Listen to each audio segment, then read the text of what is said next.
அனைவருக்கும் வணக்கம். இதுவும் கடந்து போகும் நம்ம யூடியூப் சேனல் சார்பாக அனைவரையும் வருக வருக என வரவேற்கிறேன். ஸோ இன்னைக்கு நம்ம எதை பற்றி பார்க்க போகிறோம் அப்படின்னா, இப்போ நடந்துட்டு இருக்கிற ஐபிஎல் பற்றி தான். ஸோ நான் பேசிக்காக என்ன சொல்கிறது, மும்பை இந்தியன்ஸோட சப்போர்ட். அதில் மெயினாக எனக்கு ரொம்ப பிடிச்சது சூரியகுமார் யாதவ், அதுக்கப்புறம் ரோஹித் சர்மா, பும்ரா, இஷான் கிஷன், திலக் சர்மா, அந்த மாதிரி பிளேயர்ஸ். ஸோ அதனால அவங்கள பற்றி தான் அதிகமாக இருக்கும். மற்ற இதுலேயும் யார் யாரெல்லாம் நல்லா பண்ணுறாங்களோ அவங்கள பற்றியும் நம்ம ஜென்ரலாக பேசுவோம். என்னை பொறுத்த வரைக்கும் என்ன அப்படின்னா, அந்த கிரிக்கெட்டுங்கிறது நான் ஒரு நேஷனல் ஸ்பிரிட்டாக தான் பார்ப்பேன். எனக்கு பெருசாக என்ன சொல்கிறது, இந்த ஐபிஎல்ல எனக்கு பெருசாக அதில் இன்ட்ரெஸ்ட் கிடையாது. பட் என்ன ஒரு விஷயம் அப்படின்னா, இப்போ சிச்சுவேஷன் வரப்போகிற T20 வேர்ல்டு கப்பில் இந்த ஐபிஎல்லோட பெர்ஃபார்மன்ஸை வச்சு தான் எடுக்க போகிறாங்க. அப்போ அப்படிங்கும்போது ஆட்டோமேட்டிக்காக ஐபிஎல் என்ன சொல்கிறது, ஒரு முக்கியமான ஒரு விஷயமா இருக்குது.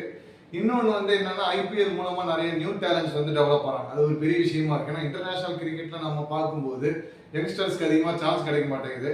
பட் இந்த ஐபிஎல் இந்த மாதிரி பிரித்து அதில் இந்தியன் பிளேயர்ஸுக்கு நிறையா என்ன சொல்கிறது, சான்ஸ் கிடைக்கும் போது அவங்க யங்ஸ்டர்ஸ்க்கு ஒரு பெரிய இதாக இருக்குது. ஃபார் எக்ஸாம்பிள் நம்ம ஒரு ரிங்கு சிங்கா இருக்கட்டும், இந்த மாதிரி பிளேயர்ஸ் எல்லாம் ஐபிஎல் மூலமாக தான் நமக்கு தெரிய வந்தது. அதுக்கப்புறமா அவங்க இன்டர்நேஷனல் கிரிக்கெட்டுக்கும் வந்தாங்க. ஸோ அதுதான். ஸோ மும்பை இந்தியன்ஸை பொறுத்த வரைக்கும் என்ன சொல்கிறது அப்படின்னா, ஆரம்பமே பெரிய தோல்விகளாக இருந்தது. பட் இப்போ ஓரளவு பரவாயில்ல, நல்லா ஃபார்ம் ஆகிட்டு வராங்க. சென்னை சூப்பர் கிங்கோட தோத்தது ரீசன் கடைசி வரைக்கும் போராடி ஒரு 20 ரன் வித்தியாசத்தில் தோத்தாங்க. ஏன்னா சென்னை சூப்பர் கிங்ஸ் என்ன சொல்கிறது, ரொம்ப அவங்களுடைய பவுலிங் அண்ட் ஃபீல்டிங் ரொம்ப டஃப்பாகவே இருந்தது. ஸோ அதுதான் ஒரு மெயின் ரீசன். பத்தாயிரத்துக்கு ஹர்திக் பாண்டியா என்ன சொல்கிறது, லாஸ்ட் ஓவரில் அள்ளி கொடுத்துட்டாப்புல நம்ம தோனிக்கு. ஸோ அதுவும் ஒரு மெயின் ரீசனாக இருந்தது. இல்லைன்னா அந்த மேட்சுமே ஜெயிச்சிருக்க வேண்டியது. பட் தட்ஸ் ஓகே, நல்ல ஃபார்மில் வந்துட்டு இருக்காங்க. ஸோ மும்பை இந்தியன்ஸ் என்ன சொல்கிறது, ஒரு ஃபைனலுக்கு வரத்துக்கோ இல்லை கப் அடிக்கிறதுக்கோ இந்த வாட்டி நிறையா சான்ஸ் இருக்குது. என்னன்னா, நம்ம மும்பை இந்தியன்ஸை பொறுத்த வரைக்கும் இந்த வாட்டி என்ன ஒரு பெரிய பிரச்சனைனா, அந்த ஹர்திக் பாண்டியா உள்ள ஒரு பெரிய பிரச்சனையாக இருந்தது. இந்த ஹர்திக் பாண்டியாவுக்கும் ரோஹித் சர்மாவுக்கும் உள்ள கான்ட்ரவர்சி ஒரு பெரிய இஷ்யூவாக இருந்தது. நம்மளும் நிறையா பார்த்தோம். பட் சொல்கிற மாதிரி இது என்ன அப்படின்னா, இந்த மும்பை இந்தியன்ஸோட என்ன சொல்கிறது, அவங்க கம்பெனியோட ஒரு பிரச்சனை இது. ஸோ இது நம்ம ஒன்றும் பண்ணுறது கிடையாது. அவங்க ரோஹித் சர்மா இருக்கும்போது ஹர்திக் பாண்டியாவை கேப்டனாக போட்டது அவங்களோட டெசிஷன். பட் அவங்க இதுக்கான ரிக்ரெட் பண்ணுவாங்க அப்படின்னு சொல்லி நம்ம எதிர்பார்க்கலாம். பட் அதுவும் என்ன சொல்றாங்க அப்படின்னா, ஆக்சுவலி இந்த T20 வேர்ல்டு கப்புக்கு நம்ம ஹர்திக் பாண்டியா தான் கேப்டன் அப்படிங்கிற மாதிரி சொல்லிட்டு இருந்தாங்க.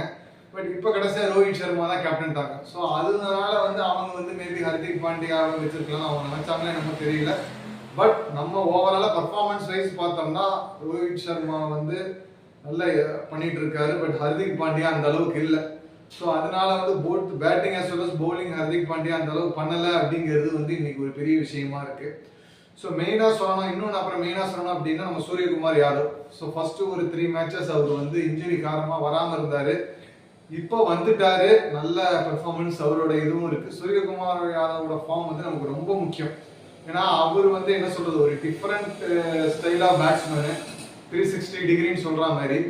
So IPL as well as international நம்மளுடைய ஒரு T20 வேர்ல்டு கப்பும் அவர் ஃபார்ம்ல இருக்கிறது, அவர் ஃபிட்டா இருக்கிறது நமக்கு ரொம்ப முக்கியம். ஏன்னா அவர் அடிக்கிற ஷாட் வேற யாருமே அடிக்கிறது கிடையாது. ஈவன் ஏபி டிவிலியர்ஸை விட அவர் இன்னும் வித்தியாசமா இருக்கு அவருடைய ஷாட்ஸ் அப்படிங்கிறதெல்லாம் சொல்லப்படுது. பிளஸ் மெயினா நம்ம சொல்லணும்னா, நம்ம பும்ராவால தான் பெரிய ஓரளவுக்காவது அந்த பவுலிங் கண்ட்ரோல்டா இருக்கு. ஈவன் தோ மற்றவங்க அந்த அளவுக்கு பண்ண முடியலன்னாலும் பும்ரா அகைன் ஃபார்முக்கு வந்தது நம்ம ஐபிஎல் as well as நம்மளுடைய T20 வேர்ல்டு கப்புக்கு ரொம்ப முக்கியமானது. ஏன்னா பும்ரா இனிஷியலா ஃபர்ஸ்ட் 2 ஓவர்ஸ் போட்டு விக்கெட் எடுக்கிறாரு, ரன்னை கண்ட்ரோல் பண்றாரு. அதே மாதிரி லாஸ்ட் டெத் ஓவர்ஸ்ல அவர் ரன்னை கண்ட்ரோல் பண்றாரு, விக்கெட் எடுக்கிறாருங்கிறது ஒரு பெரிய விஷயமா இருக்கும். அதை பெரிய ஒரு என்ன சொல்றது ஸ்கோரையே மாற்றும். அதே மாதிரி இன்னொன்று நம்ம ரோஹித் சர்மாவை பத்தி பேசிட்டு இருந்த விஷயம் என்ன அப்படின்னா, அவர் ரிட்டையர் ஆயிடுவாரு அப்படிங்கிற மாதிரி. பட் அவர் சொல்லிட்டாரு 2027 வரைக்கும் நான் இருப்பேன். எனக்கு 2025 நம்மளுடைய வேர்ல்டு டெஸ்ட் சாம்பியன்ஷிப் ஜெயிக்கணும், 2027 வேர்ல்டு கப்பை ஜெயிக்கணும் எனக்கு ஆசைன்ட்டாரு. நம்மளுடைய ஒரு இது என்ன அப்படின்னா, இது நிறைய கம்பேரிசன் என்ன சொல்றாங்க அப்படின்னா, ஒரு சில நேரம் அவர் கொஞ்சம் ஃபிட்டா இல்லைன்ட்டு. அப்படி கிடையாது. அஸ் அ பேட்ஸ்மேனா அவர் எக்ஸ்ட்ராடனரி பெர்ஃபார்மன்ஸை கொடுக்குறாரு. அதாவது T20 50 overs as well as நம்மளுடைய டெஸ்ட்ல. அதே மாதிரி ஃபீல்டிங் அவர் பவுண்டரியில போய் நிக்கணுங்கிற அவசியம் கிடையாது. பவுண்டரியில போய் நிக்கிறதுக்கு நிறைய ஆள் இருக்கு. அவர் ஸ்லிப்லயோ இல்லை ஃப்ரெண்ட் சர்க்கிள்லயும் நின்று வந்து அவரு நல்லா ஃபீல்டிங் பண்றாரு. ஸோ அது அதுக்கு மேல வந்து ஒன்றும் சொல்றதுக்கு இல்லை. அதே மாதிரி நம்மளை பொறுத்த வரைக்கும் ரோஹித் சர்மா வந்து கம்பல்சரியா 2027 வரைக்கும் இருக்கணும்.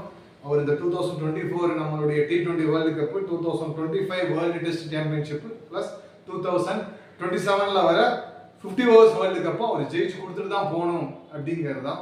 சூரியகுமார் யாதவ் பொறுத்த வரைக்கும் T20 தவிர அவரால் வேற எதுவும் பெருசாக பெர்ஃபார்ம் பண்ண முடியல. ஸோ ஃபர்ஸ்ட் அவர் T20ல நம்ம நல்லா பெர்ஃபார்ம் பண்ணி நமக்கு இந்தியாவுக்கு கப்பை வாங்கி கொடுக்கட்டும். அதுக்கப்புறம் ரிமைனிங் இதை நம்ம அப்புறம் பார்ப்போம். ஸோ மற்ற டீமை நம்ம வந்து பார்க்கும்போது நம்மளுடைய சிவம் டியூபே ஸோ அவுட்ஸ்டாண்டிங் பர்ஃபார்மன்ஸாக இருக்குது. அவருக்கு பவுலிங் போடவே வந்து எல்லாம் பயப்படுறாங்க. அன்றைக்கி மும்பையே வந்து ரொம்ப திணறாங்க. ஸோ நமக்கு T20 வேர்ல்டு கப் அடுத்தது வரதுனால சிவம் டியூபே உள்ளே இருந்தால் நமக்கு அது இன்னும் நல்லது. அவருடைய பேட்டிங் என்ன சொல்கிறது நல்லா வந்து இதாகும். அப்போ இவங்க என்ன சொல்கிறாங்க அப்படின்னா Shivam Dube as well as Hardik பாண்டியாவுக்கு தான் ஒரு கம்பேரிசன் மாதிரி சொல்கிறாங்க. இவங்க ரெண்டு பேரும் யாராவது ஒருத்தர் தான் வர அப்படின்ட்டு. அப்படி பார்க்கும்போது ஹர்திக் பாண்டியா அளவுக்கு சிவம் டுபே பவுலிங் ஸ்கில்ஸ் இல்லைன்னு சொன்னாலும் ஹர்திக் பாண்டியாவோட பவுலிங் அந்த அளவுக்கு வந்து எடுபட மாட்டேங்குது. ஏகப்பட்ட ரன்ஸ் தான் போகுது. அப்படிங்கும்போது பேட்டிங் வந்து அந்த அளவுக்கு ஃபார்ம்ல ஹர்திக் பாண்டியா இல்லாதனால சிவம் டியூபே உள்ள வந்தால் ரொம்ப நல்லது நமக்கு. ஈவன் தோ நமக்கு சிவம் டியூபே ஆல்ரவுண்டரா அவரால் பர்ஃபார்ம் பண்ண முடியுங்கனால பேட்டிங் அவர் ரொம்ப உபயோகமா இருப்பாரு. அதே மாதிரி விராட் கோலி நல்ல பர்ஃபார்மன்ஸ் இருக்காது. அதே மாதிரி நம்மளுடைய தினேஷ் கார்த்திக் ஆர்சிபியில ஆர்சிபிக்கு என்ன சொல்றதுனே தெரியல. பாவம் நல்லா அவங்க இது பண்ற மாதிரி தெரியுது. பட் பாயிண்ட்ஸ் டேபிள்ல கடைசியில் இருக்காங்க. அவங்களால பெருசா வந்து பண்ண முடியல. ஸோ நம்மளுடைய தினேஷ் கார்த்திக்கும் என்ன சொல்றது கிட்டத்தட்ட 38 இயர்ஸ்ல அவரும் வந்து நல்லா பண்றாரு. ஆக்சுவலி இதுக்கு முன்னாடி T20 வேர்ல்டு கப்ல அவரை எடுத்திருந்தோம். பட் அவரால் அந்த அளவுக்கு பண்ண முடியல. இந்த ஐபிஎல்ல வந்து என்ன சொல்றது ஆர்சிபிக்கு ஒரு நல்ல ஒரு ஃபினிஷரா அவர் இருக்காரு. ஸோ பாப்போம் நல்லபடியாக மேட்சஸ் எல்லாம் போயிட்டு இருக்கு. ஸோ அடுத்த மேட்ச் அகைன் மண்டே இருக்கு நம்ம மும்பை இந்தியன்ஸோடது. பார்ப்போம். ரோஹித் சர்மா அண்ட் நம்மளுடைய ஒரு சூரியகுமார் யாதவோட ஒரு பெரிய எதிர்பார்ப்பு இருக்கு. அதே மாதிரி திலக் வர்மாவும் வந்து நல்லா பண்றாரு அவருடைய பார்ட்ல. ஸோ போன மேட்ச் கூட நம்ம ஜெயிச்சதுக்கு அகைன்ஸ்ட் கிங்ஸ் 11 பஞ்சாப்ல ஜெயிச்சதுக்கு அவரும் ஒரு பார்ட்டு. ஏன்னா ஒரு ஸ்டேஜ் சூரியகுமார் யாதவும் நம்மளுடைய ரோஹித் சர்மா ஓட்டானாலும் திலக் வர்மா நின்று வந்து அடிச்சு கொடுத்தாரு. ஸோ நல்ல ஃபார்ம்ல டோட்டல் டீம் வந்து மும்பை இந்தியன்ஸ் போயிட்டு இருக்கு. ஸோ நல்லா அவங்க வந்து கடைசி வரைக்கும் வரணும் அப்படிங்கிறது நம்மளுடைய எதிர்பார்ப்பு. அடுத்தது நம்மளுடைய என்ன சொல்றது நம்மளுடைய இன்டர்நேஷனல் T20 வேர்ல்டு கப்புக்கான இது ஸ்குவாட் இன்னும் அனௌன்ஸ் பண்ணல. அநேகமாக வந்து இந்த மந்த் எண்டு அனௌன்ஸ் பண்ணிடுவாங்கங்கிறாங்க. ஸோ பார்ப்போம் யார் யார் வராங்கிறத பார்ப்போம். ஐபிஎல்ங்கிறது நம்மளை பொறுத்த வரைக்கும் ட்ரெய்லர் தான். நமக்கு வந்து T20 வேர்ல்டு கப் இந்தியா ஜெயிக்கணுங்கிறது தான் நம்மளோட ஃபர்ஸ்ட் ப்ரியாரிட்டி. ஸோ அதனால வந்து அது இந்த வாட்டி ஜெயிப்போம் அப்படின்னு சொல்லி நம்புவோம். மற்றபடி நல்லா வந்து இந்த வாட்டி ஐபிஎல் வந்து போயிட்டு இருக்கு. பும்ராவோட பவுலிங் என்ன சொல்றது வேர்ல்டு கிளாஸ் நம்பர் 1 பவுலர் அப்படிங்கிறது அவர் வந்து நல்லா வந்து இந்த ஐபிஎல்ல வந்து ப்ரூவ் பண்ணிட்டு இருக்காரு. ஸோ எல்லாமே நம்ம இந்தியன் டீமுக்கு சாதகமாகவே இருக்கு. ஸோ இந்தியன் கிரிக்கெட் போர்டு என்ன சொல்றது ஒரு நல்ல பிளேயர்ஸா பிக் பண்ணி இந்த வாட்டி 2024ல T20 வேர்ல்டு கப்பை கண்டிப்பா அடிக்கணும் அப்படிங்கிறத பார்ப்போம். அடுத்த மேட்ச் மண்டே இருக்கு மும்பை இந்தியன்ஸுக்கு. ஸோ அது முடிஞ்சோடனே அடுத்த ரிவ்யூ வந்து பார்ப்போம். வீடியோவில் இணைந்த அனைவருக்கும் நன்றி. இதுவும் கடந்து போகும். இன்னும் போல் வாழ்க்கை. பாரத் மாதா கி ஜெய். ஜெய் ஹிந்த். Good by.